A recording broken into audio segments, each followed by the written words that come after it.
జాతర తిరుపతి గ్రామానికి మరి వెంకటేశ్వర స్వామి మరి ఇక్కడ ఎన్నో సంవత్సరాల కింద వెలిసి ఉన్నాడు. మరి గ్రామం పవిత్రత మరి ఎంతో మంది ఎన్నో గ్రామాలకి మన జిల్లా తూర్పుగోదావరి జిల్లా అంతా కూడా పూర్వం నుంచి కూడా తెలుసు.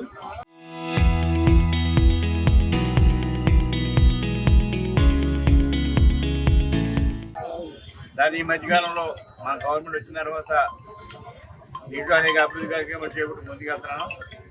నేను వచ్చిన తర్వాత ఈ ఊరంతా కూడా షేప్ తీసుకొచ్చి వాస్తు అందరూ సెట్ చేసి బాగా చేయడమే కాకుండా ఈ గోపురాన్ని కొన్ని వేల సంవత్సరాల కింద గోపురాన్ని దాన్ని ₹1,00,00,000 ఇచ్చి దాన్ని కూడా 1,50,00,000 వేల గోపురాన్ని కూడా నిర్మాణం జరుగుతుంది.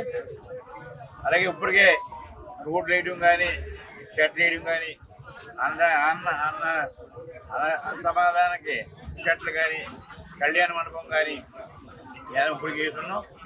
కొత్తగా మరి 3,60,00,000 దిబిల్ టు తిరుపతి నర్లవ రోడ్ ఓడి డబల్ చేయాలని చెప్పి ఆలోచన ప్రభావం పెట్టాను. అది కూడా శాంక్షన్ వచ్చింది. ఈరోజు శాంక్షన్ ఇప్పుడు ఎన్నో కాదు 2-3 నెలల్లో పూర్తి చేయాలని చెప్పి ఆదేశాలు ఇవ్వడం జరిగింది. ఎందుకంటే చంద్రబాబు నాయుడు గారి ప్రభుత్వం చిత్తూరి ప్రజల కోసం కార్యక్రమాలు చేయడం ఆలోచిస్తున్న ప్రభుత్వం. మరి గత ప్రభుత్వంలో ఎక్కడ అభివృద్ధి కార్యక్రమం జరగలేదు, పట్టించుకోండి, మా మాట వినలేదు. నేను ఎమ్మెల్యే ఉన్నా బాబు చేయండి అంటే వినలేదు. అది ఈరోజు మరి ఇప్పుడు 2 సంవత్సరాలే రామారెడ్డి మన నియోజకవర్గానికి 200 కోట్ల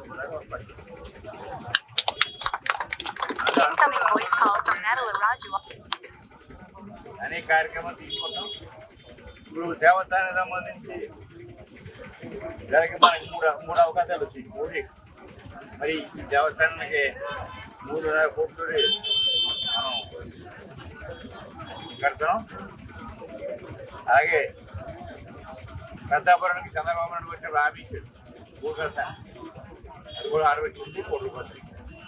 అలాగే ఏటికి వాళ్ళందరూ ₹1,00,00,000 వారు. అలాగే కాడుకు భీమేశ్వర స్వామి ఎప్పుడు ₹1,00,00,000 అక్కడ అన్న షెడ్ కొట్టాలని షెడ్ కట్టాలని చెప్పి ₹1,00,00,000 అది అవన్నీ కూడా తీసుకొచ్చాం. అవన్నీ కూడా తొందరగా పూర్తి. అలాగే రావణగూడ పెద్దాపురంలో అనేక అభివృద్ధి కార్యక్రమాలు చేపట్టాలి టేకప్ చేసాం.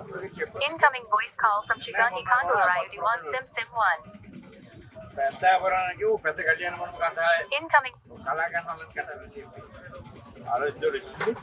అది కూడా ప్రపోజల్, అది కూడా శాంక్షన్. దాని కూడా తొందరలో టెండర్ పిలిపించి ఓపెన్ చేద్దాం. ఎవడైతే వాడు 3 సంవత్సరాలు దానికి ఫీజు అది కూడా వచ్చింది, అది కూడా చేస్తాం. అలాగే 100 బెడెడ్ హాస్పిటల్కి సైడ్ క్లియరెన్స్ అయింది. 3 రోజులు సైడ్ కూడా వచ్చాయి. సైడ్ కూడా పేపర్స్ చేయకపోతే. అలాగే సామర్లకోటలో డిగ్రీ కాలేజ్ చేయడం అనుకోవడం, దాన్ని కూడా బిల్డింగ్ లేవుంటే మేము కడతామని చెప్పి దాన్ని కూడా డిమాలిషింగ్ అడిగాను, అది కూడా చేస్తామని చెప్పారు. అలాగే సామర్లకోటలో మరి అక్కడ బస్ ఏడు చత్రం ఉంది. ఆ చత్రంలో 40 షాపులు కట్టాలి.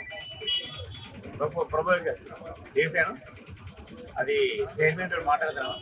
అది కూడా క్లియర్ అయిపోతే అది కూడా. అలాగే అనేక కార్యక్రమాలు చంద్రబాబు నాయుడు ప్రభుత్వంలో తెచ్చి ఈ నియోజకవర్గాన్ని అభివృద్ధి చేయడానికి అన్ని కూడా సహకరిస్తాం. పనులు కూడా బాగా ఉంటాయి. అది కాక ఎన్ఆర్జీ ద్వారా లక్షలు పట్టుకొని ₹1,00,00,000 పట్టుకొచ్చాను. ఎన్ఆర్జీ ద్వారా ప్రతి గ్రామానికి ₹1,00,00,000 రోడ్లు, పెద్ద రోడ్లు ఇన్ని కూడా వేసి ఒప్పుడే. నాకు ఎవరు ఎలా అవకాశాలు మాకు వచ్చినాయి. 2 సంవత్సరాలు కూడా పెద్దాపురంలో ఎవరైనా చేస్తలేదు అని చాలా చేస్తాం. అలాగే మంచినీళ్ళు కూడా ఇలా గ్రామీణ ప్రాంతాలకి గోదావరి ద్వారా మంచినీళ్ళు తీసుకొస్తున్నాం. డైరెక్ట్ పైప్ లైన్ ద్వారా మున్సిపాలిటీకి ఏరియా ద్వారా మంచినీళ్ళు పట్టుకుంటాం. అవి కూడా టెండర్లు అవుతున్నాయి. తొందరగా టెండర్ అయి అంటే ముందు ఆలోచనలు కూడా మేము ముందు ఉన్నాం. తప్పనిసరిగా పెద్దపల్లి నియోజకవర్గం బ్రహ్మాండంగా అభివృద్ధి కనిపించి తీసుకుంటాయి. దాని సహకారం చంద్రబాబు నాయుడు గారు, లోకేష్ గారు, పవన్ కళ్యాణ్ అందరి సహకారం ఉందని చెప్తాను.